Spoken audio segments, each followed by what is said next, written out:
अवघ्या वेशीत बागडायचं वय असताना एखादं स्वप्न बघावं, महिलांसाठी काहीतरी करण्याची जिद्द असावी आणि ती पूर्ण सुद्धा करावी, म्हणजेच वुमन ऑन व्हील्स. अवघ्या 20-22 वर्षांच्या अमृता मानेने हे स्वप्न फक्त पाहिलं नाही तर ते सत्यात उतरवलं. अगं तुझी हाईट कमी आहे, अगं तुझं वजन जास्त आहे किंवा वजन कमी आहे. माझ्यासोबत सुद्धा होतं की अगं तू एवढी सडपातळ, तू एवढी भारी गाडी कशी चालवतेस किंवा कशी. आता त्या गाडीला थोडी माहितीये की ती त्याच्यावरती बसणारी जी व्यक्ती आहे ती महिला आहे की स्त्री आहे. मग जर ती गाडी आपलं भेदभाव नाही करत आहे तर व्यक्तींनी का करावं. फक्त महिलांसाठी असलेली bike training institute woman on wheels फक्त सुरू नाही केली तर त्यामध्ये फक्त महिला ट्रेनर असावा असा तिचा अट्टहास होता. आपला स्टाफ जो आहे म्हणजे जसं सांगितल्याप्रमाणे ऑफिस पासून तो फील्ड वर्क पर्यंत सगळे महिला आहेत. आणि येस, सो गिअर बाईक शिकवण्यासाठी पण एक महिलाच आहे आणि स्कूटी शिकवण्यासाठी सुद्धा एक महिलाच आहे. पण हे स्वप्न जितकं जिद्दीने केलं त्याला तितकेच कठीण प्रसंगही पाहावे लागले. अनेकांनी नावं ठेवली, टीका झाली, स्त्री म्हणून अनेक आव्हानांना सुद्धा तोंड द्यावे लागली. पण हरेल ती अमृता कुठे. पण जिथे आपण ट्रेनिंग देत होतो दादरलाच, तर तिकडे रहिवासी जे होते त्यांना बहुतेक पसंत नव्हतं. कारण एक महिला शिकवते हे त्यांना पचत नव्हतं बहुधा, आज असंच म्हणावं वाटेल. या सगळ्यामध्ये एक मोठा स्पीड ब्रेकर सुद्धा आला, तो म्हणजे कोविडचा काळ. पण त्या काळात सुद्धा ही इन्स्टिट्यूट बंद न करता काळाची गरज ओळखली. आपल्या महिला ट्रेनर्सना काम मिळावं म्हणून एक वेगळा निर्णय घेतला आणि वुमन ऑन राईड्सची वाव डिलिव्हरी सुद्धा सुरू झाली. की पहिले 5 महिने मी स्वतः ऑन फील्ड होते की डिलिव्हरीज करायचे. कारण की महिलांना लोक कसे बघतील ऍज अ डिलिव्हरी गर्ल हे सतत माझ्या डोक्यात ती भीती होती. आणि कसं सेफ्टी वाईज वगैरे कसे ट्रीटमेंट देतील. पण कुठल्याही स्पीड ब्रेकरनी तिची जिद्द काही कमी केली नाही. तिच्या कामाची दखल तर थेट युनेस्कोने सुद्धा घेतली. एवढंच काय तर गेले 6 वर्ष अमृता माने शी कॅन राईड ही महिलांसाठीची खास वुमेन राईड सुद्धा मुंबईत आयोजित करते. आणि या सगळ्यात गेली काही वर्ष निर्भया पथक सुद्धा तिच्या सोबतीने आणि मुंबई ट्रॅफिक पोलीस आणि मुंबई पोलीस सुद्धा. ही छोटीशी पोरगी काय करू शकते असा प्रश्न अनेकांना पडला आणि त्याचं उत्तर तिने दिलं ते वुमन ऑन व्हील्स या तिच्या मोठ्या स्वप्नाने. स्त्रियांसाठीचा तिचा हा प्रवास सुरूच आहे आणि पुढे सुद्धा सुरूच राहील. हिला पाहून आपसुकच तोंडातून निघतं, नारी ग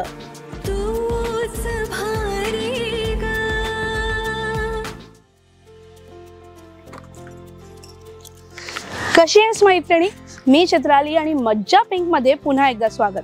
आता तू म्हणशील मी अशी फुल बायकर ॲटिट्यूड मध्ये आज काय, तर कारण तसंच आहे. कारण आजची जी मैत्रीण आहे ना तिच्या थोड्या अँगलनी जाण्याचा मी विचार केलाय. सो देश तसा वेश असं म्हणतात तसंच काहीसं मी केलेलं आहे. आज जिला मी भेटणार आहे तिचा स्वॅग जर असा आणण्याचा प्रयत्न मी केलेला आहे. त्यामुळे आजची मैत्रीण कोण आहे, तिच्याशी कशा गप्पा होणार आहेत त्यासाठी मी सुद्धा उत्सुक आहे.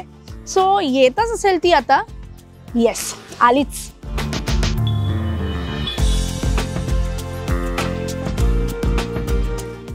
हॅलो.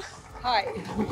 सो जी काय तिची बुलेटवरती फुल स्वॅग वाली एंट्री झाली आहे त्याच्यावरनं तुम्हाला कळलंच असेल की मी आज का अशी आली आहे. सो अमृता आहे माझ्यासोबत. अमृताचं स्वागत तर आहेच मज्जा पिंकवर, पण तिच्यासोबत खूप गप्पा मारायचा आहे. तिचा हा जो काही इंटरेस्टिंग प्रवास आहे तो सगळा जाणून घेणार आहोत. इंटरेस्टिंग आहे ना. चला तर मग. सो मी जसं म्हणाले आणि जसं तुम्ही ऐकलं की अमृता माने, खरं तर तसं तुझं इंट्रोडक्शन एवढ्या कमी वेळात देणं खूप डिफिकल्ट आहे. So Amruta, woman on wheels आता ब्रँड बनला आहे. सुरुवात खूप वेगळी असेल पण आज कसं वाटतंय मागे पाहताना. म्हणजे 5 वर्ष आधी जेव्हा वुमेन ऑन व्हील्स सुरू केलं होतं तर तेव्हा बिझनेस म्हणून हा कधी विचारच केला नव्हता. पण आज जेव्हा लोकालोक म्हणजे घराघरात जेव्हा तो ब्रँड पोचतोय आणि मी स्वतः जिथे ज्या कॉलेजला म्हणजे जातीये किंवा माझे स्वतःचे इन्स्ट्रक्टर्स पण मला सांगतायत की अगं अमृता वुमेन ऑन व्हील्स आमच्या प्रिन्सिपलला पण माहिती आहे किंवा स्टुडंट्सला पण माहिती आहे, तर तेव्हा इतका अभिमान वाटतो की आपण काहीतरी चांगलं केल्याची पोचपावती आज आपल्यापर्यंत पोचते. नक्कीच. सो बुलेट आहे इकडे आणि मला त्याच्याबद्दल विचारायचं आहे बिकॉज बुलेट म्हटल्यावर ना एक वेगळा ॲटिट्यूड असतो, एक वेगळा त्याच्याकडे पाहण्याचा दृष्टिकोन असतो की बुलेट म्हटलं ना की मेल ओरिएंटेडच ती बाईक आहे असं. पण तू ती जी छाप आहे ती सुद्धा पुसली. आणि तुझ्याकडे पाहता म्हणजे 5 वर्षांपूर्वी, किती वर्षांचीच होतीस तू, म्हणजे सॉरी विचारायचं नसतं पण मला माहितीये तिने खूप कमी वयात हे सगळं सुरू केलंय. सो हे जाणून घेणं खूप इम्पॉर्टंट आहे की तुम्ही सुद्धा हे करू शकता. सो कितव्या वर्षी सुरू केलं? मी वयाच्या 21व्या वर्षी विमेन ऑन व्हील्सची सुरुवात केली. सो मला तर आठवतंय 21व्या वर्षी मला खरंच एवढी अक्कल नव्हती, पण आज तुला बघून खरंच खूप प्राऊड आहे. सो बुलेट कसं काय, म्हणजे किती कॉन्फिडन्स होता, कधी शिकलीस आणि तुझी पहिली गाडी कोणती होती तू स्वतः शिकलीस ती? मी अगदी लहान वयात शिकले, पण शिकताना तेव्हा आधी कशी स्प्लेंडर असायची, कारण सगळ्या घरात रॉयल एनफिल्डची म्हणजे बुलेट वगैरे नसल्या कारणाने तेव्हा घरोघरी स्प्लेंडर किंवा शाईन असायची. तर मी पहिली जी बाईक शिकली आहे ती शाईन वरती शिकली आहे. आणि नंतर जी पहिली स्कूटी म्हणजे घेतली घरात ती स्कूटी होती, कारण की चालवणारी मी एकटी होती. मग बाबा म्हणाले जर तुला गिअर बाईक जमली नाही तर परत मग ती पडून राहील, त्यापेक्षा मग ती पहिली व्हेकल जी आली ती होंडा ऍक्टिव्हा आली. पण ते क्रेज होतच, कारण शिकलेली मी गिअर बाईक आणि चालवते स्कूटी, तर ते सतत डोक्यात असल्यामुळे मी मित्रांची किंवा भावांची वगैरे गावी गेले की लगेच ती पहिली गिअर बाईक घ्यायची आणि चालवायची. पण नंतर जेव्हा कॉलेजमध्ये आले आणि माझ्या एका कझिनची त्यांनी जस्ट रॉयल एनफिल्ड घेतलेली, तर मी त्याला इन्सिस्ट केलं. मग त्यांनी ऑलमोस्ट 1-2 महिने माझ्याकडे ती गाडी ठेवलेली. मी ती गाडी अशा करता घेतली कारण बाबांना मला दाखवायचं होतं की तुम्ही पण बघा, म्हणजे तुम्ही पण स्वतः इन्स्पायर व्हाल आणि तुम्ही मला घ्या. आणि मग नंतर विमेन ऑन व्हील्स जसं ग्रो झालं हळूहळू, तेव्हा रिक्वायरमेंट्स कळायला लागल्या. तेव्हा मग असं होतं की महिलांना जास्त एनफिल्ड शिकण्यात जास्त रस वाटला. तेव्हा मग आपण ट्रेनिंग स्कूलसाठी मग मी स्वतःची रॉयल एनफिल्ड घेतली. वाव. सो सपोज मला ही शिकायची असेल, म्हणजे माझंही गिअर ट्रेनिंग थोडंफार झालेलं आहे, पण जर मलाही शिकायची असेल तर काय असेल पहिली स्टेप, काय असते शिकवतानाची? पहिलं तर आपण बॅलन्सिंगच्या वरती जास्त जोर देतो, कारण की बॅलन्सिंग नसल्या कारणाने थोडंसं म्हणजे ब्रेक कसा आहे की आपण पायातला जो ब्रेक आहे तो वापरतो, कारण हातातला जो ब्रेक आहे तो एमर्जन्सी मानला जातो, फ्रंट ब्रेक. तर पहिला 1 दिवस आपण कम्प्लिटली इंट्रोडक्शन देतो, कारण बऱ्याच महिलांना कळत नसतं की म्हणजे हे काय आहे, ही ब्रेक आहे, मग कुठला ब्रेक वापरला जातो, क्लच कसा सोडला जातो. सो पहिला जो दिवस आहे तो अर्धा तास पूर्ण आपण इंट्रोडक्शनला देतो आणि त्याच्यानंतर आपण हळूहळू ट्रेनिंगला सुरुवात करतो. आणि बॅलन्सिंग पासून ते गिअर चेंजिंग पर्यंत मग आपला तो प्रवास असा हळूहळू 10 दिवसाचा होऊन जातो. सो ऐकलं तुम्ही, इट इज नॉट डिफिकल्ट. जर तुम्हाला सुद्धा बाईक शिकायची असेल तर हा जो तिने कॉन्फिडन्स दिलेला आहे, म्हणजे ती रॉयल एनफिल्ड किंवा बुलेट ह्याच्या भोवती जे एक वलय तयार झालेलं आहे ना, तसं नसतं, तुम्ही करू शकता. आणि तोच कॉन्फिडन्स अमृताने अनेक महिलांना दिलेला आहे. आणि तिचा हा वुमेन ऑन व्हील्सचा प्रवास खरंच खूप इन्स्पायरिंग आहे. मला तरी तो खूप इन्स्पायरिंग वाटतो. सो तो तुमच्यासाठी त्याच्यात बरंच काही असणार आहे. सो अशाच गप्पा मारणार आहोत, कारण की तिच्या बऱ्याच गोष्टी मला जाणून घ्यायच्या आहेत. सो आत्ता तिचं जे विमेन ऑन व्हील्स कुठे सुरू झालं, तिथून ते कसं पुढे गेलं आणि पुढे त्याचा प्रवास कसा असलाय, तो सगळं जाणून घेऊया. जाऊयात? नक्की, चलो.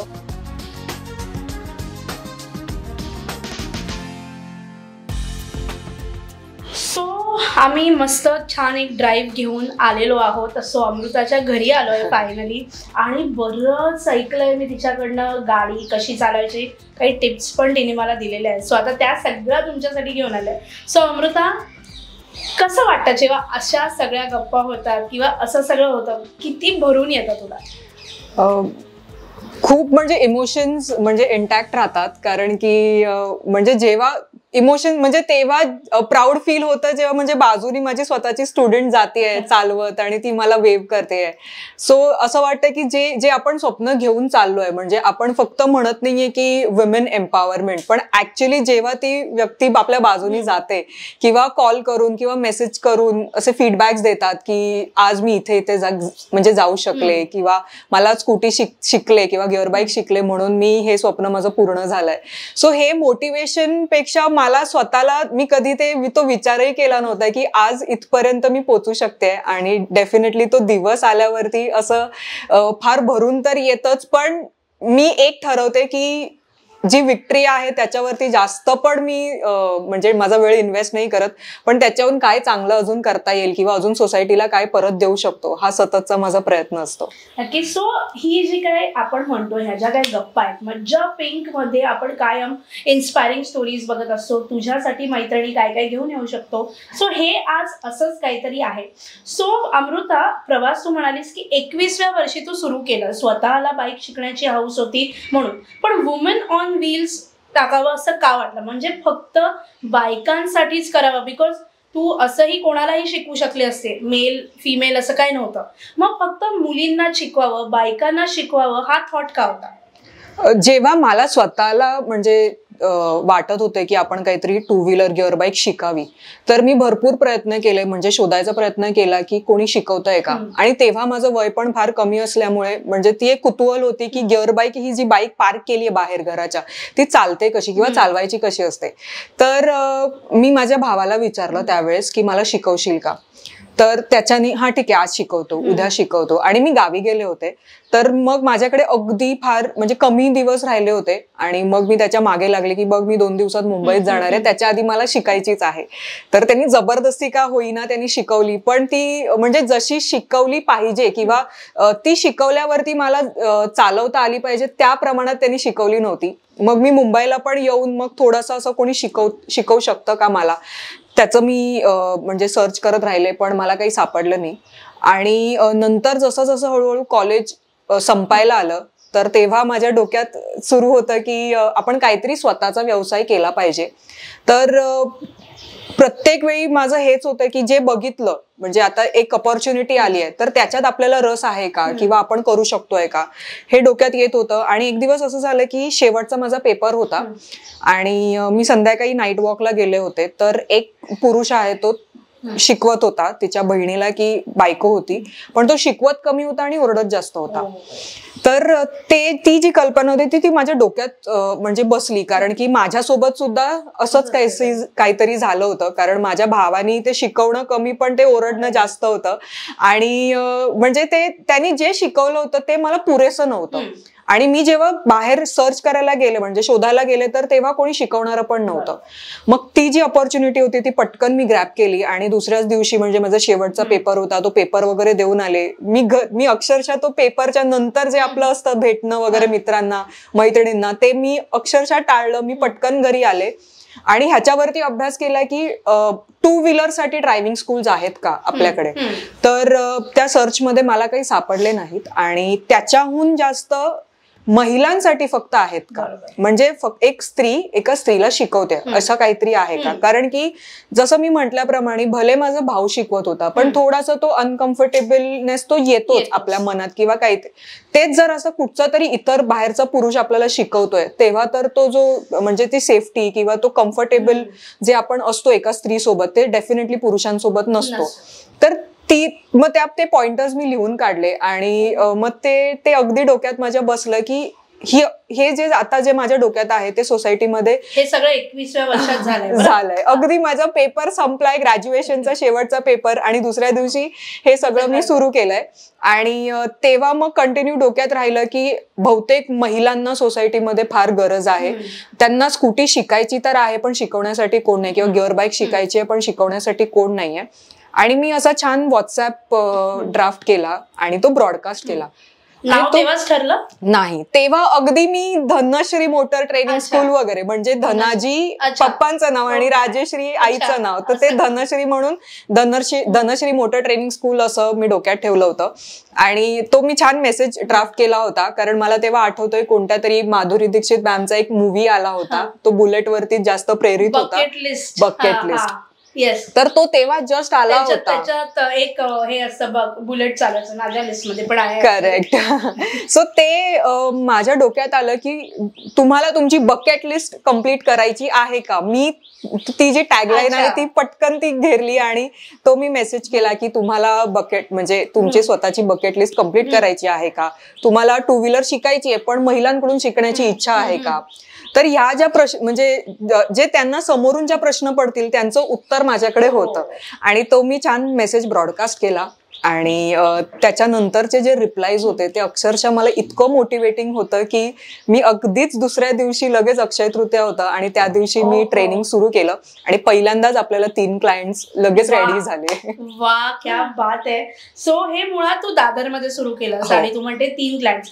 आज किती विस्तार झालाय त्याचा, कारण की त्याच्यानंतर वुमन ऑन व्हील्स वेगवेगळ्या टप्प्यातून होत गेलं. सो आज तू एकटीने सुरू केलेला हा प्रवास किती तू, कारण की तू ट्रेनर सुद्धा तुझ्याकडे महिला आहेत, तुझ्याकडे तुझा स्टाफ सुद्धा महिला आहे. सो हा किती मोठा, ही किती मोठी फॅमिली झाली आहे.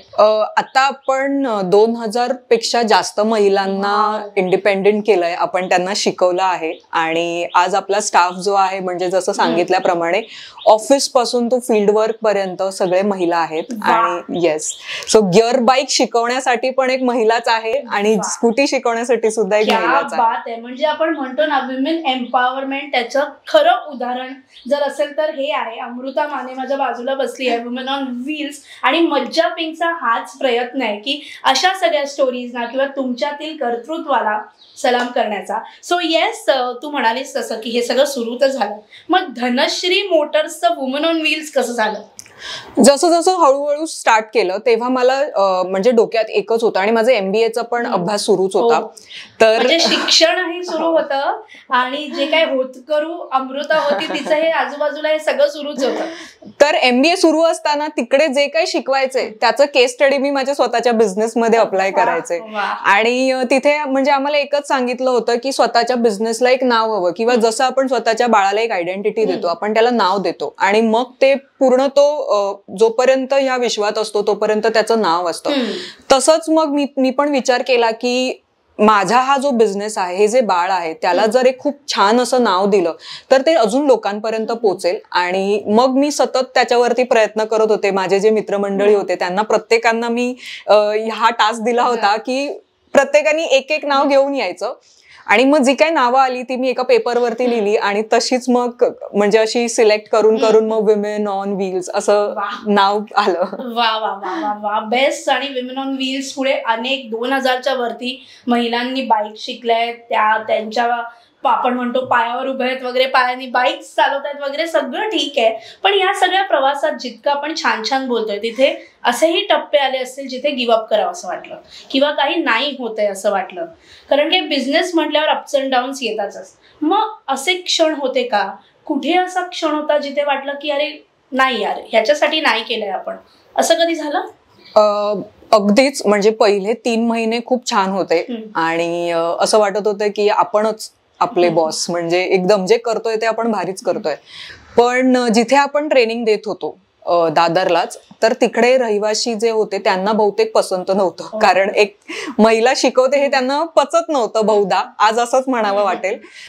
तर ते काय करायचे की प्रत्येक दिवशी म्हणजे अगदी ऑल्टरनेट डे म्हणशील तरी ते पोलिसांना 100 नंबरवरती फोन करायचे, हे म्हणत की एक महिला शिकवते आहे, ऍक्सिडेंट होण्याचे चान्सेस. हा एवढाच मेसेज पोलिसांपर्यंत तो जायचा. आणि जसं पोलिसांचे प्रोटोकॉल्स असतात त्यांना यावं लागायचं आणि छान अशी भली मोठी जी कैद्यांना ती जी व्हॅन असते ती व्हॅन त्या लेनमध्ये येऊन उभी राहायची. मग मी त्या व्हॅन मध्ये जायचे, मग ते काहीतरी मला समजवायचे की नको करूस, कशाला करतेस, तुझ्यासाठी कंप्लेंट येतेय. 3 दिवस झालं मी 3ही वेळा गेले, व्हॅन मध्ये उभी राहिले आणि नंतर थोडीशी भीती वाटायला लागली. मग मी काय केलं, संध्याकाळचा वेळ काढून मी म्हटलं बहुतेक संध्याकाळी पसंत नसेल, मग मी दुपारच्या वेळी करते. तर मी जेव्हा दुपारी करायला लागले तरी पण पोलिसांची व्हॅन यायला लागली. आणि असं झालं की 5व्या-6व्या दिवशी शेवटी पोलीस पण कंटाळले, कारण ते असं होतं की तू आमचं ऐकत का नाहीयेस, म्हणजे आम्ही तुला येतोय, तुला वॉर्निंग देतोय, तरी पण तू इथून हटत नाहीयेस. शेवटी आम्हाला पण ही कंप्लेंट जी येते त्याच्यावरती काहीतरी काम केलं पाहिजे. जर तू नाही ऐकलंस आमचं तर आम्हाला कारवाई तुझ्यावर करावी लागेल. मग मी त्यांना एकच म्हटलं की तुम्ही फक्त ती कंप्लेंट दाखवा की काय कंप्लेंट केली आहे. जर मी चुकत असेल तर मी उद्यापासून हे बंद करीन, मी येणार नाही. आणि ते रिक्वेस्ट केल्यावरती ऍक्च्युली ती कंप्लेंट दाखवायची नसते, तरी पण त्या काकांना माझ्यावरती माहित नाही दया आली असेल की काय, पण त्यांनी सांगितलं की किमान वाचल्यावरती तरी मुलगी थांबेल. तर मी त्याच्यावरती स्पष्ट वाचलं, त्यांची अशी स्क्रीन असते, त्या स्क्रीनवरती नाव वगैरे आलं नाही कोणी कंप्लेंट केली, पण एक लहान मुलगी शिकवत आहे, ऍक्सिडेंट होण्याचे चान्सेस, ही कंप्लेंट होती आणि त्यांनी मला दाखवलं. तर मी काकांना म्हणाले की बघा, मी तुमचा खूप आदर करते, मान ठेवते, पण ही जी कंप्लेंट आहे ना, ही फार चुकीची आहे. म्हणजे महिला शिकवते म्हणून ऍक्सिडेंट होण्याचे चान्सेस आहेत का? जर तेच पुरुष शिकवत असतं तर ही कंप्लेंट ही आली असती का तुमच्यापर्यंत? तर नाही. तर मी अगदी मनात, म्हणजे मी अक्षरशः कापत होते त्या व्हॅनमध्ये, पण डेअरिंग केली त्यांच्याशी बोलण्याची. मी त्यांना म्हटलं की मला फक्त 2 दिवस द्या. 2 दिवसात जर मला स्वतःला मनाला वाटलं की मी चुकते तर मी बंद करीन, पण 2 दिवसानंतर जर वाटत असेल की नाही, मी जे करते ते योग्य आहे, तर तुम्हालाच काहीतरी तुम्हाला तोडगा द्यावाच लागेल. आणि मला माहिती पण होतं की कोणत्या काकांनी किंवा कोणत्या रेसिडेंट्सनी कंप्लेंट केली असेल. आणि तेव्हा मी फेसबुकवरती म्हणजे बऱ्यापैकी ऍक्टिव्ह होती, कारण मी माझे जे काही दिवसाचे जे काही एक्सपिरियन्सेस असायचे ते मी फेसबुकवरती शेअर करायची. आणि असंच मी हे भीतीने फेसबुकवरती घेऊन गेले, कारण मला विचारायचं, म्हणजे स्वतःच्या मनाला पटत नव्हतं किंवा मी कुठे चुकतेय का हे मला स्वतःला उत्तर मिळत नव्हतं. म्हणून मी ते फेसबुकवरती घेऊन गेले आणि म्हणजे विचारलं की अशा अशा सिच्युएशन्स थ्रू मी जाते, काही म्हणजे मी चुकतेय का किंवा बरोबर आहे का, गाईड करा. तर त्या एका मेसेजनी मला इतक्या लोकांचा प्रतिसाद मिळाला. मग ते लोकल कॉर्पोरेटर्स असू देत किंवा महिलांशी रिलेटेड जी कामं करतात त्या असू देत, किंवा ACP नीता फडके, त्यांनी पण मला खूप मदत केली. तर तेव्हा त्या पण म्हणाल्या, त्यांनी मला एवढं बूस्ट दिलं की अमृता, तू कुठे चुकत नाहीयेस किंवा तू काहीतरी चुकीची कामं नाही करत आहेस, तू चोऱ्यामाऱ्या नाही करत आहेस, तू जे करतेस ते बरोबर करतेस, तू आज थांबलीस तर पुढे तू कधीच मोठी नाही होणार, तू बिंदास कर, मी तुझ्या पाठीशी आहे. तिचा हा जो शब्द होता तो इतका मला मोटिव्ह म्हणजे करून गेला की त्याच्यानंतर दुसऱ्या दिवशी वगैरे पण ते काका आले, जे पोलीस व्हॅन वगैरे आले, नंतर तर ती माझी ओळखच झाली त्यांच्यासोबत. तर ते आले आणि मला छान असं पोलिसांनी NC लेटर वगैरे देऊन टाकलं की तू इथे शिकवू शकतेस आणि काही प्रॉब्लेम नाहीये. पण नंतर मला असं जाणवलं की जी ती सिच्युएशन झाली ती चांगल्यासाठी झाली, कारण की आपण किमान अजून लोकांपर्यंत, negative marketing is also marketing आपण म्हणतो, तर ह्या सिच्युएशन थ्रू अजून लोकांपर्यंत विमेन ऑन व्हील्स कळलं, मी पोहोचू शकले. परत मला एवढे जे म्हणजे मदत करणारी लोक आहेत सोसायटीमध्ये हे सुद्धा कळलं.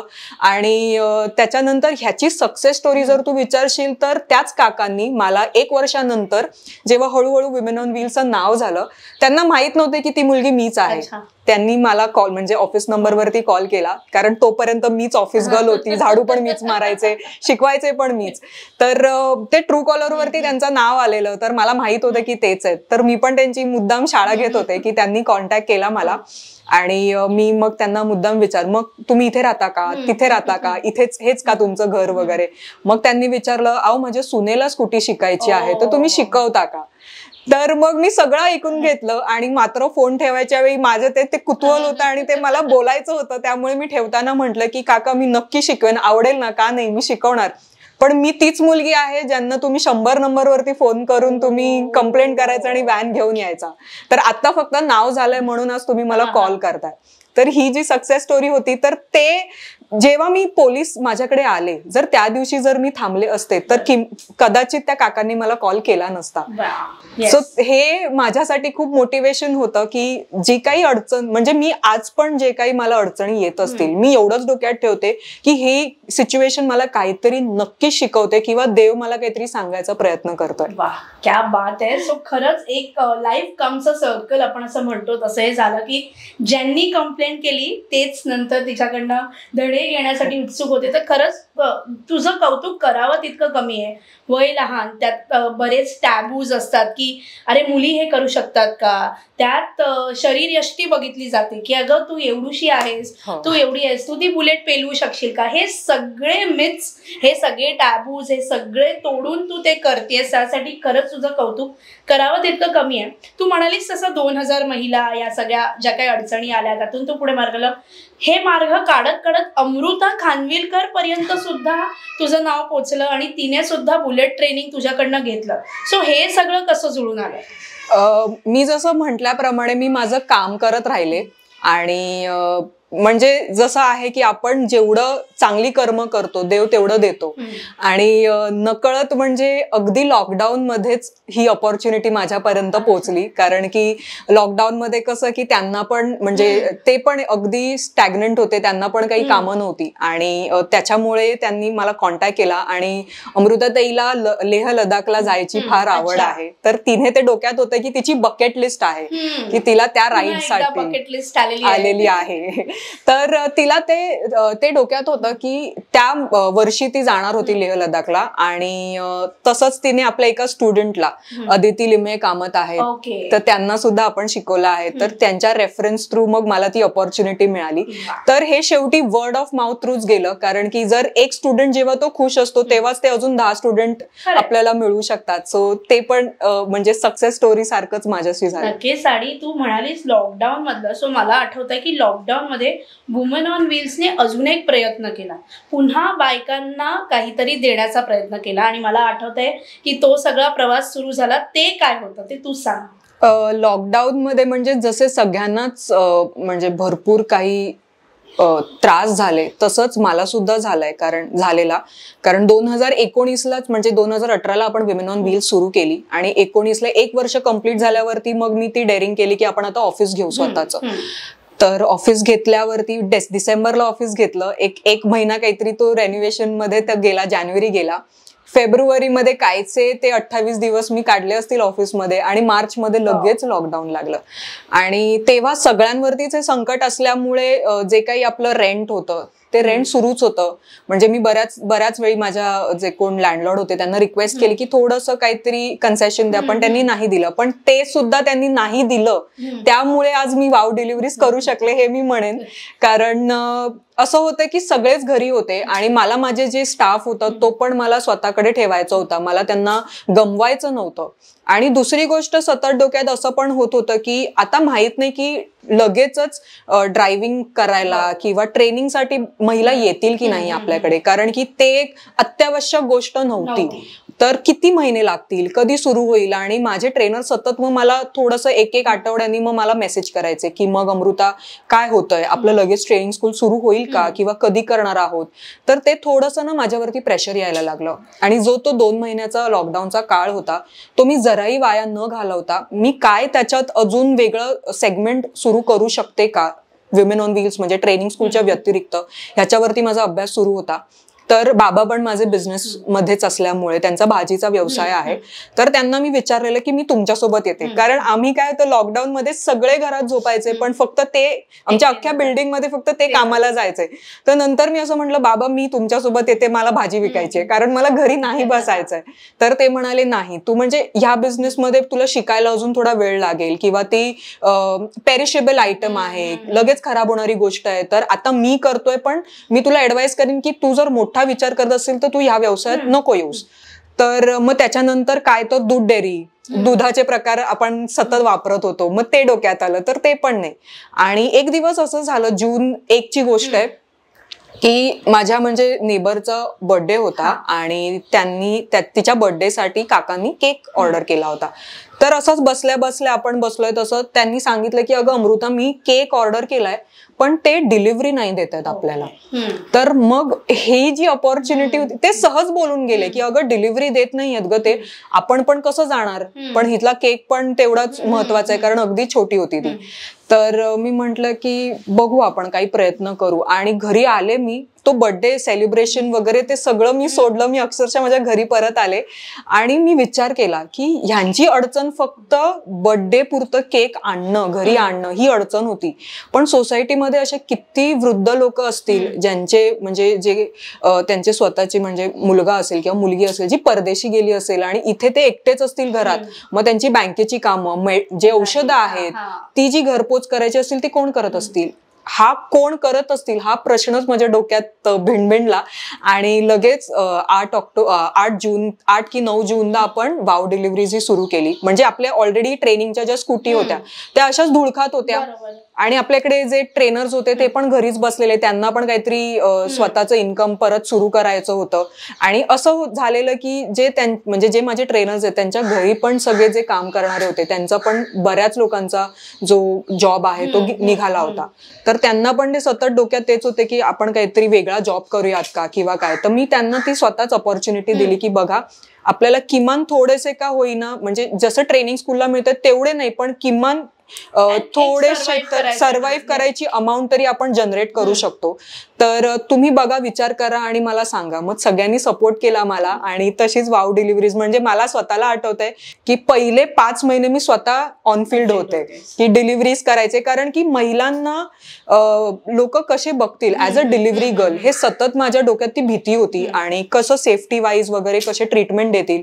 पण खूप अमेझिंग रिस्पॉन्स होता. कारण की त्यावेळेसच असं झालेलं की लॉकडाऊन मध्ये हायजीन हा फार मोठी गोष्ट होती. आणि असं मानलं जातं की स्त्री ही नेहमी स्वतःची काळजी तर घेतेच, पण इतरांची पण तेवढीच घेते. त्यामुळे की लोकांनी भरपूर आपल्यावर विश्वास ठेवला. काही काही हॉटेल सोबत टायअप्स होते. तर कस्टमर्स पण असे होते की आवर्जून त्या हॉटेल्सला डिलिव्हरी मागून घ्यायचे आणि सांगायचे की वाव डिलिव्हरीच्या ज्या महिला डिलिव्हरी करतात त्यांच्या थ्रूच येऊ देत, कारण ते हायजीन आणि तेवढी सेफ्टी त्यांना होती म्हणून.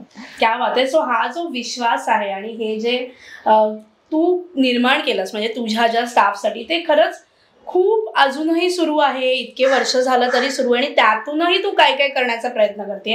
एवढंच नाही, आता अवघ्या 25व्या वर्षात तू युनेस्को पर्यंत झेप घेतलेली आहेस. आणि हे मला कळलेलं आहे की युनेस्को बरोबर सुद्धा काहीतरी टायअप झालेलं आहे. ते काय ते तू आता सांग बाबा. तर रॉयल एनफिल्डने युनेस्को सोबत म्हणजे कोलॅबरेट केलं आहे आणि त्यांचे राईड्स असतात, म्हणजे लास्ट इयर पासून त्यांनी सुरुवात केली आहे. तर हे त्यांचं 2रं वर्ष आहे. आणि जे बायकर्स असतात, सो हे कम्प्लिटली शॉर्टलिस्ट केलेले जातात. तर ते इंटरव्ह्यू राऊंड असतात, 3 इंटरव्ह्यू राऊंड असतात. त्याच्यानंतर मग ते शॉर्टलिस्ट करतात जे बायकर्स असतात ते. आणि त्याच्यात माझं यावर्षी सिलेक्शन झालं आहे आणि मी 6 ऑक्टोबरला सिक्कीमला जाणार आहे राईडसाठी.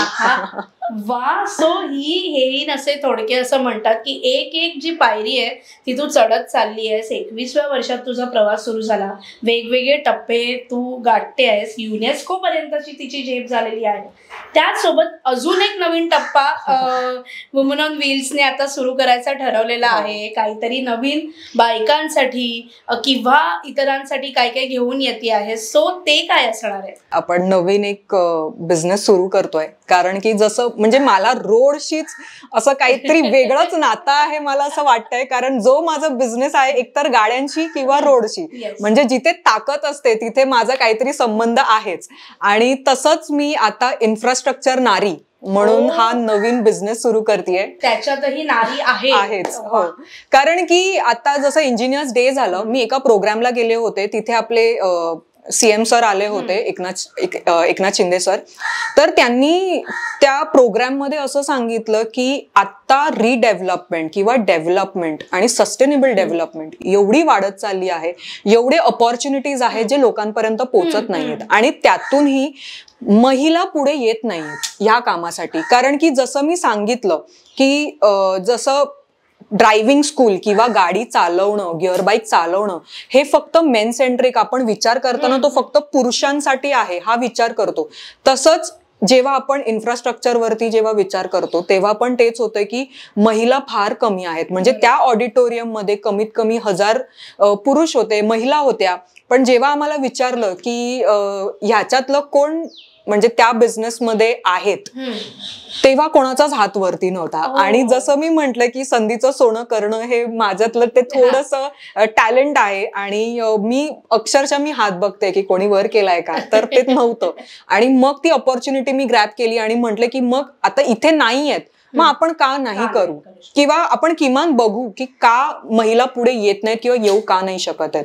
तर त्यासाठी हा माझा प्रयत्न आहे इन्फ्रास्ट्रक्चर नारी. काय असणार आहे इन्फ्रास्ट्रक्चर? सो बेसिकली आपल्याला म्हणजे आता सध्या आपण रोड्स बांधणं किंवा म्हणजे जे BMC स्कूल्स असतात किंवा त्यांची डागडुगीकरण असतं, सो हे जे कॉन्ट्रॅक्ट्स असतात आपण BMC थ्रू आपल्याला मिळतं. तो हे कॉन्ट्रॅक्ट मी हळूहळू उचलणार आहे आणि त्याच्याशी रिलेटेड जे काही म्हणजे कॉन्ट्रॅक्ट असतील ते इन्फ्रास्ट्रक्चरनारी ते पूर्ण करायचा प्रयत्न करेल. आणि जे काही आपल्या डोक्यात असतं की हा आता कॉन्ट्रॅक्ट दिलाय कोणाला तरी म्हणजे हे काय काम पूर्ण होत नाही, हे पैसे खाल्ले जातात. सो हा जो मिथ आहे ना तो मला ब्रेक करायचा आहे की तुम्ही विश्वास ठेवून बघा आमच्यावरती आणि तो मी पूर्ण करायचा पूर्ण प्रयत्न करेन. वा वा वा. सो वेगवेगळ्या टप्प्यांवरती अमृताने स्वतःला, तिच्या सोबतच्या अनेक महिलांना वेगवेगळी संधी दिलेली आहे. काय अजून आहे जे अमृताला करायचंय? म्हणजे ठीक आहे, संधी तर मिळत राहील आणि तू ते शोधतेस, म्हणजे कोणाची बकेट लिस्ट पूर्ण करायची असेल किंवा काही असेल. सो काय अजून आहे जिथे पुढे वुमन ऑन व्हील्स जाणार आहे किंवा अमृता माने जाणार आहे? माझं एकच आहे की म्हणजे मी एवढी लकी होती की मला माझ्या आई वडिलांनी कधीच मागे थांबवलं नाही. पण सोसायटीमध्ये बऱ्याच महिला आहेत, म्हणजे माझ्याकडे पण जे स्टुडंट्स येतात शिकण्यासाठी तर त्यांच्या जेव्हा आपण स्टोरीज ऐकतो तर तेव्हा अक्षरशः काय काय अंगावर शहारे येण्यासारखे जे स्टोरीज असतात की म्हणजे घरी सपोर्ट मिळत नाही. किंवा अशी पण आता एक म्हणजे जी माझी स्टुडंट होती की जबरदस्ती लग्न झालं आणि 18 वर्ष ती त्याच घरात राहते, बोलत नाही, पण मुलांकडे बघून वगैरे ती म्हणजे दिवस काढते असं. तर मला असं काहीतरी म्हणजे अजून पण नाव मोठं मला म्हणजे नाव तर होईलच जेव्हा माझी कर्म लोकांपर्यंत पोहोचतील. पण एक आहे की जेव्हा एका स्त्रीला काहीतरी अडचण असेल आणि तिने जेव्हा मला फोन करेल की अमृता मला ही अडचण आहे, ही मला पूर्ण करायची, तर मला जराही मनात संकोच नाही आला पाहिजे की नाही मी नाही करू शकत किंवा माझ्याकडे ते कॉन्टॅक्ट्स नाही आहेत.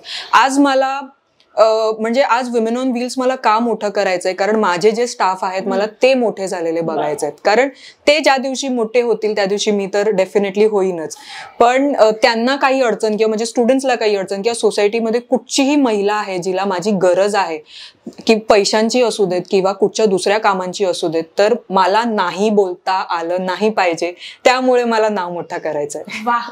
सो कुठेतरी मज्जा पिंक तुझ्याशी कनेक्ट होत आहे ते याच गोष्टीसाठी आहे, बिकॉज आम्ही सुद्धा एक हक्काची मैत्रीण बनून आज आलेलो आहोत आणि सगळ्यांसाठी मज्जा पिंक कायम असणार आहे. सो ही सुद्धा एक त्यातली मैत्रीण आहे आणि म्हणून आपण कनेक्ट झालो हिच्याशी. या बोलता बोलता तिचा जो थॉट आहे तो किती सुंदर आहे. आणि आपल्या आजूबाजूला अनेकदा आपण ऐकतो की बाईच बाईची दुश्मन असते किंवा अनेकदा बोललं जातं, पण या अशा लोकांना भेटल्यावर किंवा अशा इन्स्पायरिंग लोकांना भेटल्यानंतर हे जे काय आहे ना ते कुठेतरी पुसलं जातं आणि एक बाईच कशी बाईला मोठी करू पाहते ती हिच्याकडनं कळतं. सो आता हा तुझा जो प्रवास आहे तो सुरूच आहे, त्यात अडचणी आल्या, त्यात सगळं आलं, पण आज जेव्हा तुझ्याकडे बाईक ट्रेनिंगला मुली येतात किंवा बायका येतात ते ऑलरेडी तुझ्याबद्दल ऐकून आलेले असतात, एक जबाबदारी ऑलरेडी वाढलेली असते. मग कुठेतरी दडपण येतं की आता आपण कमी तर पडत नाही आहोत ना, किंवा अमृता आता सगळीकडे असू शकत नाही बिकॉज हा व्याप एवढा वाढलेला आहे. मग तेव्हा असं कधी हट्ट होतं का की नाही आम्हाला अमृताकडनंच शिकायचंय वगैरे, असं कधी झालंय? अगदी असं झालंय, कारण आता आपण नेरुळला नवीन ब्रांच सुरू केली आहे आणि नवीन ब्रांच असल्या कारणाने मी स्वतः तिकडे जाते. तर झालंय असं की अक्षरशः ठाण्याचे वगैरे जे स्टुडंट्स आहेत म्हणजे त्यांना मी रिक्वेस्ट करतो की प्लीज आपले जे जवळचे काही जे लोकेशन्स आहेत तिकडे ऍडमिशन घ्या. पण जेव्हा त्यांना कळतं की मी स्वतः फील्डवरती आहे, नेरुळला आहे, तर म्हणजे ती लोक एवढ्या लांबून पण नेरुळला ऍडमिशन घेत आहेत. तर सध्या माझं असं झालंय की 3 महिने झालं मी नेरुळ पासून मी दुरावलीच जात नाहीये, कारण की स्टुडंटचे एक्सपेक्टेशन एवढे वाढतायत आणि दुसऱ्या ब्रांचेसचे जे पण स्टुडंट्स आहेत त्यांना कळते की मी नेरुळला ट्रेनिंग देते, तर त्यांना ते पर्सनलाइज टच असल्यामुळे हवा असल्यामुळे मग मला तिथे जावं लागतंय. मग मी सुट्टी घेतली. आता कालचीच गोष्ट की काल पण माझं एक शूट होतं आणि काल मी गेले नाही, तर तुला अक्षरशः मी माझा मेसेज व्हॉट्सअप दाखवू शकते की त्यांनी मला मेसेज केलाय की तू का नाही आलीस ताई. तर असं होतंय की ते जे प्रेम जे मिळतंय ना त्यासाठी दुसरं काहीच, म्हणजे मी किती पण बिझी असले तरी मी आवर्जून एवढा प्रयत्न करते की मी लोकेशन्स म्हणजे जे काही माझे ब्रांचेस आहेत तिथे मी जाते. आणि नेरुळ नवीन असल्यामुळे मी पूर्ण प्रयत्न करते की माझा जो काही वेळ आहे, राहिलेला वेळ किंवा संध्याकाळचा जो वेळ आहे तो मी पूर्ण नेरुळ ब्रांचला देते. काय टिप्स देशील ज्या लोकांना गाड्या शिकायच्या किंवा बायकांना, कारण की अनेकदा असं होतं की एक दडपण असतं मनात की नाही येणार, नाही शिकता येणार, बरेच वेळेला भीती असते. सो काय असे टिप्स असतील जे इथे बसून देशील की तो एक पहिली हे असेल की नाही बाहेर पडा आणि शिका म्हणून? जसं मी माझं स्वतःचं सांगितलं की बाईक फक्त घराच्या बाहेर उभी होती आणि उभी असलेली बाईक ही कशी चालते किंवा ह्याच्यावरती बसल्यावरती आपण किती काय काय गोष्टी करू शकतो. म्हणजे शिकताना मी असा विचार नव्हता केला की आज मी युनेस्कोची राईड करेन. सो ते मोटिवेशन माझे, म्हणजे कधी कुठची संधी आपल्या समोर उभी राहील हे सांगता येत नाही. आणि आता अशी झाली आहे की जसं आपण म्हणतो की जेवण, घर आणि कपडे हे महत्वाचे झालेत, तसे स्कूटी किंवा गिअर बाईक येणं हे पण तेवढंच महत्वाचं झालंय. कारण एमर्जन्सी आली की पटकन काय करता येईल, तर आपण कोणाची वाट न बघता आपण स्वतः तिकडे पोहोचू शकतो का, हा पहिला प्रयत्न आपला असतो. तर मी महिलांना एकच सांगेन की आतून जेव्हा ती इच्छा येते किंवा तो प्रश्न येतो की मला जमेल की नाही, हा प्रश्न येण्याच्या आधीच तुम्ही एनरोल करा आणि तुम्ही स्वतः शिका. कारण की आज काळाची गरज झाली आहे. तुम्ही स्वतः इंडिपेंडेंट झालेलं, तुम्ही कोणासाठी तरी म्हणजे साधं भाजी आणण्यापासून ते मुलाला शाळेत सोडण्यापर्यंतची गोष्ट असली तरी तुम्ही कोणावरती अवलंबून नाही राहू शकत. तुम्ही स्वतः ते म्हणजे जर स्कूटी किंवा गिअर बाईक असेल, पटकन गाडी काढली, कुठेतरी जाऊन आलात, परत आलात, त्याने काय होतं, आपल्या घरच्यांवरती आपण अवलंबून नाही राहत. आणि आपले घरचे सुद्धा काही कारण असल्यामुळे आपल्याला ते नाही म्हणतात की नाही तू जा किंवा तू थांब, तू टॅक्सीने जा, कारण ते पण तेवढेच बिझी असतात. मग आपण काय होतो, निराश होतो. तर ते जर स्वतःला आपल्याला आलं तर आपण डेफिनेटली तेवढा तो पुश आहे. मग स्कूटी आली की अपेक्षा अजून वाढते, मग ती गिअर बाईक पर्यंत आली, गिअर बाईक चालवली तर अपेक्षा अजून वाढते की आता मला गिअर बाईक येते तर मी आता काहीतरी राईडला जाते. तर हळूहळू ज्या स्वतःच्या इच्छा असतात त्या स्वतः आपण घराबाहेर जोपर्यंत पडत नाही तोपर्यंत त्या पूर्ण नाही होणार. वा, सो घराबाहेर पडा, तुम्ही सुद्धा करू शकता, हे तिने सिद्ध केलेलं आहे. राईड म्हणालीस तू, आणि राईड म्हटल्यावरती माझ्या डोक्यात आली ती वुमन ऑन व्हील्सची राईड, जी दर मार्च मध्ये होते, 8 मार्चला. सो ती एवढी ग्रँड होते, तिथे एवढ्या बायका असतात आणि एवढं. सो ते कसं डोक्यात आलं, आणि मग ते इनिशिएटिव्ह इतके वर्ष अजून तू सुरूच आहे, ते संपलंच नाहीये. एखादं वर्ष नव्हतं, ते आता बरेच वर्ष सुरू आहेत. मग त्याच्याशी जेव्हा बायकांना असोसिएट व्हायचं असतं तेव्हा काय वेगळं एक फिलिंग असतं? आपण सुरुवात केली होती 25 डिसेंबरला. म्हणजे 25 डिसेंबरला असं होतं ना की क्रिसमस डे असल्यामुळे सगळ्यांना सुट्टी होती. तर बरेच दिवस त्याच्या आधी असं काहीतरी करायचं होतं की आता आपले स्टुडंट्स आहेत, ते स्कूटी तर शिकलेत किंवा गिअर बाईक तर शिकलेत, पण त्यांना एकत्र कसं आणायचं. तर मग 25 डिसेंबरला तो एक प्रयत्न केला 2018ला की आपण सगळ्या महिलांना एकत्र आणू शकतो का बघूयात. तर पहिल्याच राईडला 28 जणी, म्हणजे अगदी उद्या राईड आणि आज मी मेसेज केला आणि 28 जणी आपल्या राईडला आल्या होत्या. कारण ती एक वेगळी एनर्जी होती. कारण त्यांनी स्कूटी किंवा गिअर बाईक आजपर्यंत फक्त स्वतःच्या मुलाला शाळेत सोडणं किंवा भाजी आणणं किंवा कुठच्या तरी क्लासला जाणं एवढ्या पुरतीच मर्यादित ठेवलेली, पण ती स्कूटी किंवा बाईक ही राईड साठी पण आपण वापरू शकतो हे त्यांना त्या दिवशी रिअलाइज झालं. आणि ते जे व्हिडिओज होते त्या व्हिडिओजमुळे अजून महिला इन्स्पायर झाल्या. आणि आपण मग ठरवलं की 8 मार्चला जसं महिला दिवस असतो, तर त्या दिवशी आपण काय करतोय की कुठच्या तरी ऑडिटोरियम बुक करतो. मग ऑडिटोरियम मध्ये जाऊन काहीतरी रटाळ गाणी सुरू असतात, मग ती आपल्याला मजा नसेल तरी कोणीतरी आपल्याला घेऊन गेलेलं असतं म्हणून आपण ते जबरदस्ती ऐकतो. तर मी म्हटलं असं काहीतरी आपण वेगळं करूयात का, जिथे आपण असं एकदम स्त्री शक्ती बोलतो ते खरंच आपण ते अंमलात आणू शकतो का. तर मग तेव्हा डोक्यात आलं की 25 डिसेंबरला जसं केलं होतं तर त्याच्यात थोडंसं एक स्केल मोठं पुढे आपण काही करू शकतो का. आणि आपण ऍडव्हर्टाईज केली, हार्डली 1 महिना आधी आपण ऍडव्हर्टाईज सुरू केली आणि छान छान ब्रँड्स आपल्याला टायअप झाले. डुकाटी, HPCL असे जे मोठे ब्रँड्स होते ते पहिल्याच सीझनला त्यांनी आपल्यावरती विश्वास ठेवला. का तर महिलांनी बाईक चालवणं आणि त्या दिवशी बाहेर येणं हे कोणाला पचनीच पडत नव्हतं की नाही येणारच नाहीत, तुम्ही ठीक आहे ट्राय करा. ब्रँड्स पण आपल्याला सांगत होते की तुम्ही प्रयत्न करा, पण तेवढं ते यश जे तुम्ही म्हणताय की 200 बायकर्सना आम्ही एकत्र आणू, तर ते पॉसिबल होतं फक्त महिला बायकर्स. तर ते आपण पूर्ण करून दाखवलं. पहिल्या राईडला 180 महिला आल्या आपल्या राईडला. Women on wheels she can ride म्हणून आपण त्याचं नाव दिलंय. आणि ह्यावेळेस पण 5वा वर्ष होतं म्हणून थोडा तो माइलस्टोन असल्यामुळे मला तो अजून एका ग्रँड स्केलवर करायचा होता. आणि आता आपल्याकडे 750 महिला ह्यावेळेस राईडला आले होते.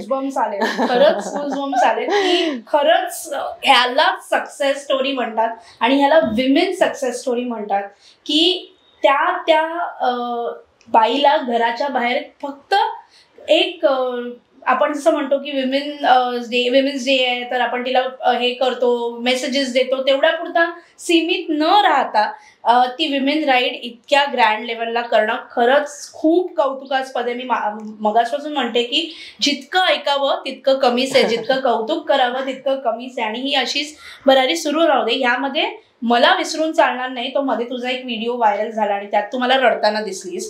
तुला भरून आलं होतं कारण की टीव्हीवर काहीतरी सुरू होतं आणि आपसुकच डोळे पाणावले तुझे आणि तुला बघून मला सुद्धा थोडं इमोशनल झालं. सो का झालं होतं ते, काय होतं टीव्हीवरती? सो आपल्याला अपॉर्च्युनिटी आली की आपण झी मराठीच्या प्लॅटफॉर्मवरती म्हणजे मला गेस्ट म्हणून बोलवण्यात आलं. झी मराठी लिटल चॅम्प सारेगमपावरती मला इन्व्हाइट केलं होतं. म्हणजे अक्षरशः जेव्हा फोन आला, मी तो फोन उचलला आणि मला वाटलं की हल्ली स्पॅम कॉल्स एवढे होतात की मला विश्वासच पटेना की मला खरंच ती अपॉर्च्युनिटी आली आहे. त्यांनी समोरून बोलले की अशी अशी अपॉर्च्युनिटी आहे, तुम्हाला गेस्ट म्हणून आम्ही सिलेक्ट केलं आहे, तर तुम्हाला आमच्या प्लॅटफॉर्मवरती यायचं आहे. तर मी आधी तर मी ब्लँक होते की म्हणजे मी काय बोलू, कारण एवढी अपॉर्च्युनिटी मोठी, ती पण नॅशनल टेलिव्हिजनवरती स्वतःला बघणं, हे मला म्हणजे स्वतःला पण ते असं होतं की मी खरंच तेवढं केलंय का काम की मी आज नॅशनल टेलिव्हिजनवरती जाणार आहे. तर मी माझ्या भावाला सांगितलं, मी म्हटलं प्लीज यांच्याशी बोलतोस का, कारण मला कळत नाही की हे काय आहे. तर माझा भाऊ दादा पण बोलला त्यांच्याशी, तर ते तेव्हा कळलं की नाही हे खरंच आहे. मग मी तरी पण मला ते नव्हतं पचत. मी त्यांना सांगितलं प्लीज तुमचा काही प्रोफाईल असेल तर मला पाठवा, तर मला काहीतरी खरं वाटेल. त्यांनी प्रोफाईल पण पाठवला आणि तेव्हा फायनली वाटलं की खरंच म्हणजे आपण त्या प्लॅटफॉर्मवरती येणार आहोत. आणि ती जी एक्साइटमेंट होती ती नेक्स्ट लेवल होती, कारण की ही जी माझ्या लाईफमधला जो म्हणजे अचीवमेंट होती ती ही पहिली मोठी अचीवमेंट आहे नॅशनल टेलिव्हिजनमध्ये येणं. कारण सिरियल्स, मूवीज वगैरे छोटासा एक 5 सेकंदाचा तो फेस दिसतो, पण इथे स्वतः गेस्ट म्हणून जाणं आणि म्हणजे जिथे लोकांना PR साठी पैसे द्यावे लागतात किंवा तिथे ऍडव्हर्टाईज करण्यासाठी पैसे द्यावे लागतात, तिथे आपल्याला स्वतःहून समोरून ती अपॉर्च्युनिटी आली आहे. आणि मग मी त्यांनी मला रिक्वेस्ट केली होती की तुम्ही स्वतः एकटे येऊ शकता किंवा तुमचा ग्रुप वगैरे आला तरी चालेल. तर मी आवर्जून मी माझ्या ग्रुपला घेऊन गेले, कारण की कसं होतं की जेव्हा पण मला काहीतरी सपोर्ट म्हणजे लागत असेल तर मी पहिलं माझ्या त्या बायकिंग ग्रुप्स आहेत त्याच्यामध्ये टाकते आणि त्यांच्याकडून काही टिप्स आणि ट्रिक्स म्हणजे मला लागणार आहेत ते घेते. आणि नेहमी माझ्या ज्या मैत्रिणी आहेत त्या उभ्या राहतात माझ्यासाठी. आणि तसंच यावी मी म्हटलं जर एवढा मोठा प्लॅटफॉर्म आहे, मी दिसणारच आहे, तर वाय नॉट माझ्यासोबत माझ्या ज्या मैत्रिणी आहेत त्या पण दिसू देत. आणि तसंच झालं. आम्ही मग 15 बायकर्स होते माझ्यासोबत, मी त्यांना घेऊन गेले. मीरा रोडला शूट होतं. शूट होईपर्यंत असं होतं की आपण डिस्क्लोज करू शकत नव्हतं. ज्या दिवशी म्हणजे ज्या वेळेस मी त्या ऑडिटोरियम मध्ये पाय ठेवला, सलील सरांनी मला वेलकम केलं, त्यावेळी जो अंगावरती काटा आला. म्हणजे आजपर्यंत म्हणजे लहान असल्यापासून आपण ते मुग्धा आणि त्यांना आपण असं बघतो, ते पण आपल्याच वयाचे आहेत आणि आपल्या घरातून म्हणजे ते बोललं जातं की बघ कसे होते आणि कुठपर्यंत पोहोचलेत आणि आज आपण त्या प्लॅटफॉर्मवरती आहोत. तर ते मला एकदम म्हणजे इमोशन्स ते कंट्रोल नाही झाले.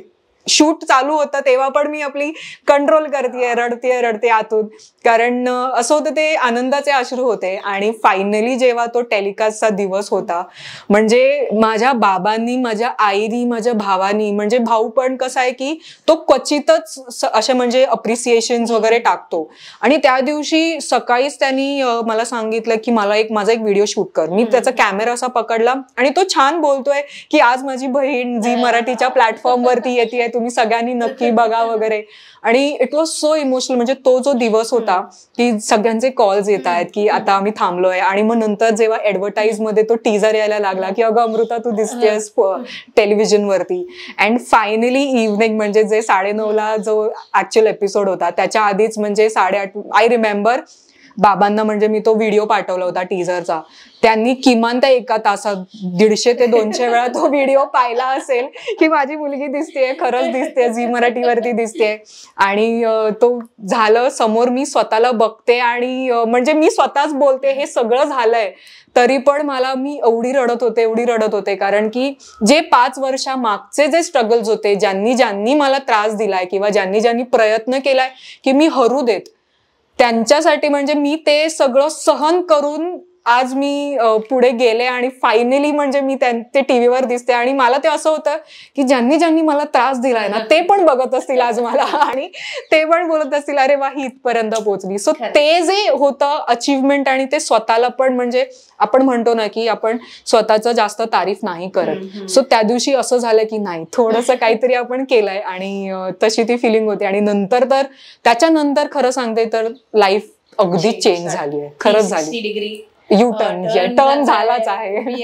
आणि असेच टर्न्स आणि ट्विस्ट नाही म्हणणार पण छान छान क्षण तुझ्या लाईफमध्ये येत राहू. कारण काय खूप चांगल्या भावनेने सुरू केलेला हा प्रवास आहे तुझा.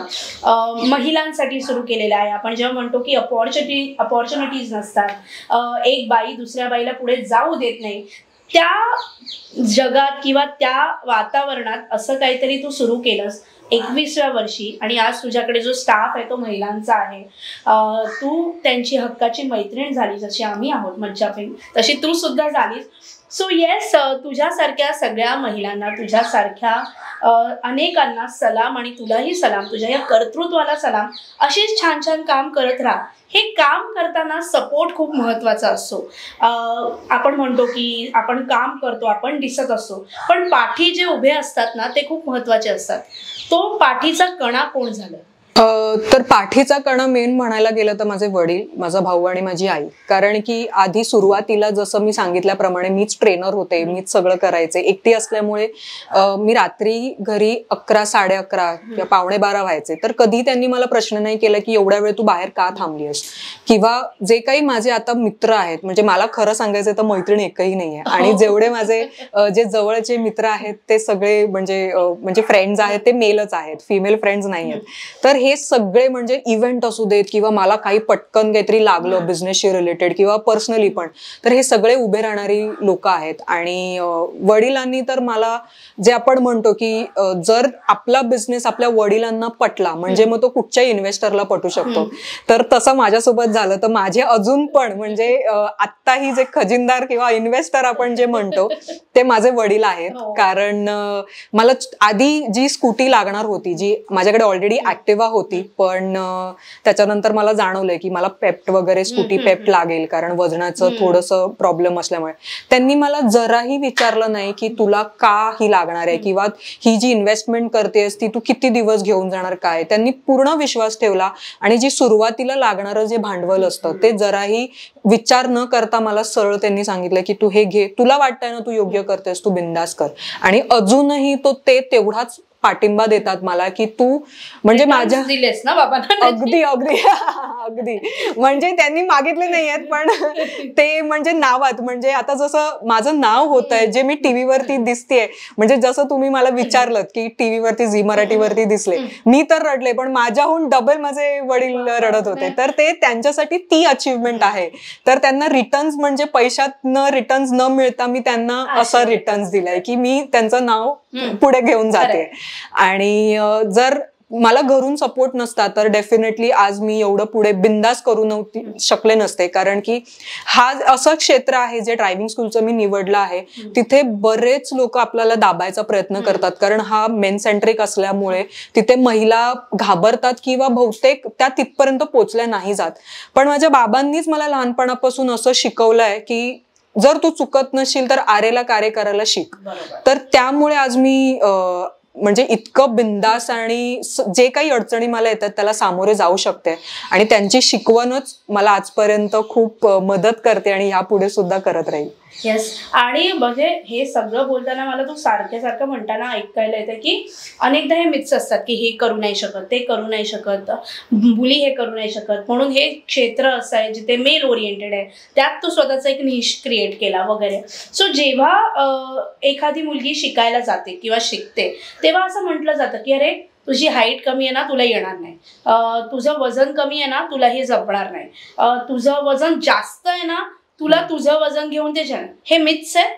अगदीच मिथ्स आहेत. कारण की हे तेच जे बोलायला जातात ज्यांना जी महिला जी शिकतेय तिला मागे खेचायचं असतं. मग तिला खेचणार कसं, तर तिला आपण हे बोलून दाखवूया अगं तुझी हाईट कमी आहे, अगं तुझं वजन जास्त आहे किंवा वजन कमी आहे. माझ्यासोबत सुद्धा होतं की अगं तू एवढी सडपातळ, तू एवढी भारी गाडी कशी चालवतेस किंवा कशी, आता त्या गाडीला थोडी माहितीये की ती त्याच्यावरती बसणारी जी व्यक्ती आहे ती महिला आहे की स्त्री आहे. मग जर ती गाडी आपलं भेदभाव नाही करत आहे तर व्यक्तींनी का करावं. वा वा, व्हेरी इम्पॉर्टंट. आणि हे किती महत्वाचं आहे.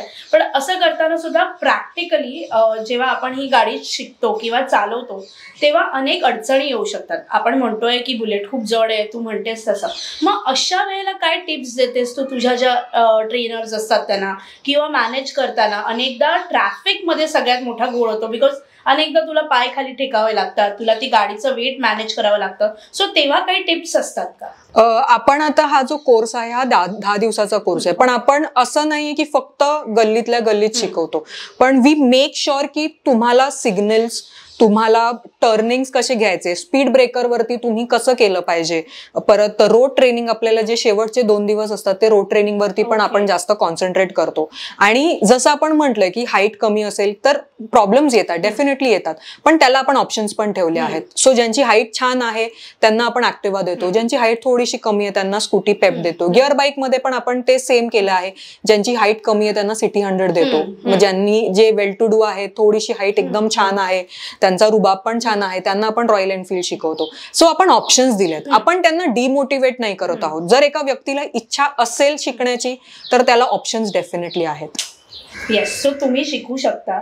ही तर आहेच अमृता माने, हिच्यापर्यंत तुम्ही पोहोचूच शकता. ती तुम्हाला जर आतापर्यंत कोणी शिकवलं नसेल, अनकम्फर्टेबल होत असाल की अरे मेल शिकवणार आहे, किंवा तो कम्फर्ट लेवल नसेल तर ही सुद्धा हक्काची मैत्रीण आहे. सो हिच्याकडे तर तुम्ही शिकूच शकता. तिचे डिटेल्स आम्ही तुम्हाला नक्कीच देऊ. त्याचसोबत अमृता, आज तू अनेक टप्पे गाठलेस, अनेक महिलांना पाहिलंस या सगळ्यामध्ये.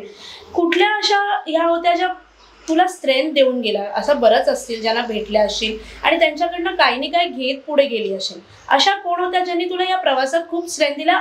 म्हणजे ना त्या तुझ्या ओळखीच्या, म्हणजे ना त्या तुझ्या नात्यातल्या असतील किंवा काय, बघ आई बाबा हे सगळं असतं, पण अशी तुझी एखादी स्टुडंट असेल किंवा कोण असेल, असं काही होतं का? पहिलं जे मी म्हणेन की जसं मी इन्सिडेंट सांगितलं होता की त्या रेसिडेन्स काकांनी माझ्यावरती कंप्लेंट केलेली, तर पहिली जेव्हा व्हॅन आली त्यावेळी जी भांडली ती पहिली व्यक्ती मी भांडले नाही, पण माझी स्टुडंट भांडली.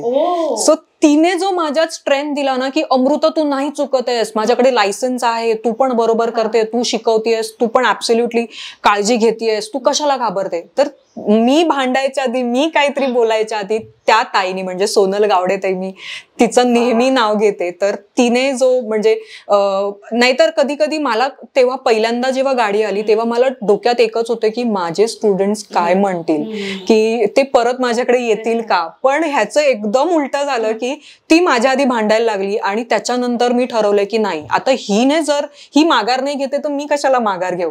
तर पहिली व्यक्ती होती की तिने स्ट्रेंथ दिली. आणि दुसरी व्यक्ती म्हणजे assistant commissioner Nita Phadke ma'am. त्यांनी जो मला शब्द दिला की अमृता तू चुकत नाहीयेस, तुला पुढे जायचंय, फक्त तू जे करतेस ते अगदी योग्य आहे, तू बिंदास पुढे जा. म्हणजे त्याच्यानंतर पण बऱ्याच अडचणी आल्या, मी एक फोन केला की त्या अडचणी अगदी अशा सुटून जायच्या.